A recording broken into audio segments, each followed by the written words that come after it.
les ports des bijoux, des tresses et des habits somptueux. 1 Timothée 2, versets 9 à 10. La Bible dit ceci.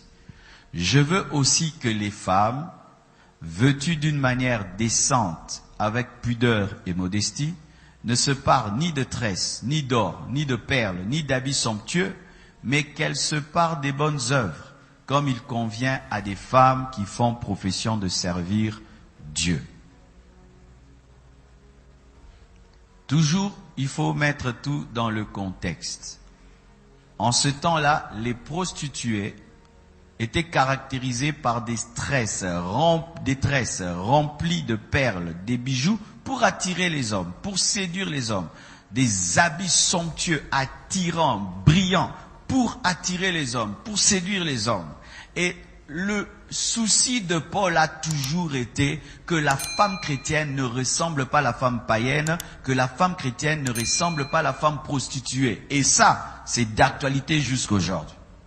Une femme chrétienne ne peut pas ressembler à une femme prostituée. Une femme chrétienne ne peut pas ressembler à une femme païenne. Ça, d'accord. Mais maintenant, dans la manière d'appliquer le verset, nous devons l'amener en notre temps. Parce qu'il y a des choses qui se pratiquent en ce temps-là qui ne se pratiquent plus. En ce temps-là, les femmes avaient des longues tresses et il y avait beaucoup de perles dans ces tresses. Est-ce qu'aujourd'hui, c'est même à la mode? Faire des tresses avec des perles dedans? Est-ce que même les femmes portent encore beaucoup de perles? Ce n'est plus à la mode, c'était en leur temps. Mais qu'est-ce que nous devons en tirer? Dieu n'est pas contre les bijoux. Sinon, n'allez pas envoyer Israël vers les Égyptiens prendre leurs bijoux.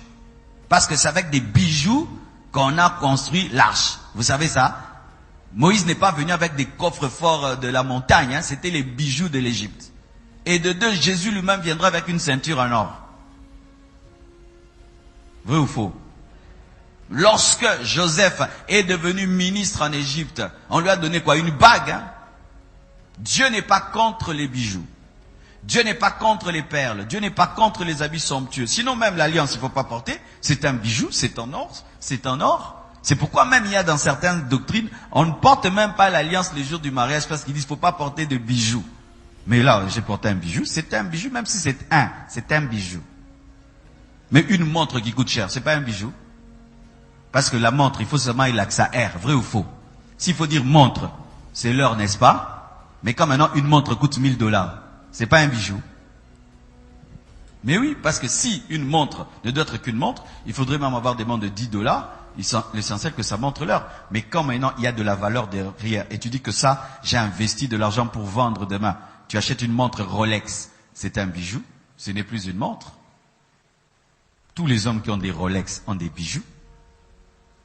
Alors Dieu n'est pas contre les bijoux, Dieu n'est pas contre les perles, Dieu n'est pas contre les habits somptueux, Dieu n'est pas contre les tresses, mais il ne veut pas que les femmes chrétiennes en fassent leur force, mais que la force de la femme chrétienne soit les bonnes œuvres. C'est-à-dire que ta force ne doit pas être dans ton habit. Ta force ne doit pas être dans ton apparence extérieure. Ta force ne doit pas être dans tes cheveux, dans tes bijoux, dans tes vêtements. Mais ta force est d'être dans les bonnes œuvres, la bonté, la libéralité. Tu es hospitalière, tu as la sagesse. C'est ça ta parure. Amen. Mais quand une femme chrétienne, sa seule beauté, ce sont ses vêtements, ce sont ses cheveux, là tu n'es pas biblique. Ah oui. Là tu n'es pas biblique parce que la parure d'une chrétienne, ce ne sont pas ses vêtements. Alors ces femmes qui, quand elle n'est pas bien habillée, elle ne vient pas à l'église. Ah oui, ça, ce verset-là te touche. Et quand tu es bien habillé, tu cours vite à l'église nous montrer tes vêtements. Là, ce verset-là te touche. Quand tu prends 3 heures du temps devant ton miroir, là, ce verset-là te touche. Tu es une femme charnelle, matérialiste et extérieure. Et quand tu te maquilles comme une païenne, ce verset-là te touche. Mais une femme qui a des bijoux simples et elle est bien habillée, classe, et ce n'est pas pour se faire voir, ni pour se glorifier, et qui a des bonnes œuvres, qui sert Dieu, mais qui est bien habillé, qui est bien coiffé, bien tressé, il n'y a pas de mal. Il n'y a pas de mal. Le problème, c'est lorsque, mais on dit qu'elle se part des bonnes œuvres, que les bonnes œuvres soient d'abord ta parure, avant que tes vêtements soient ta parure. En soi, c'est ça l'interprétation. Alléluia. Mais quand maintenant même, vous êtes en train d'avoir des bijoux, Il faut pas oublier que tout doit se faire dans la décence. Je ne crois pas qu'une chrétienne, l'Esprit de Dieu peut te dire de mettre 4 bijoux ici.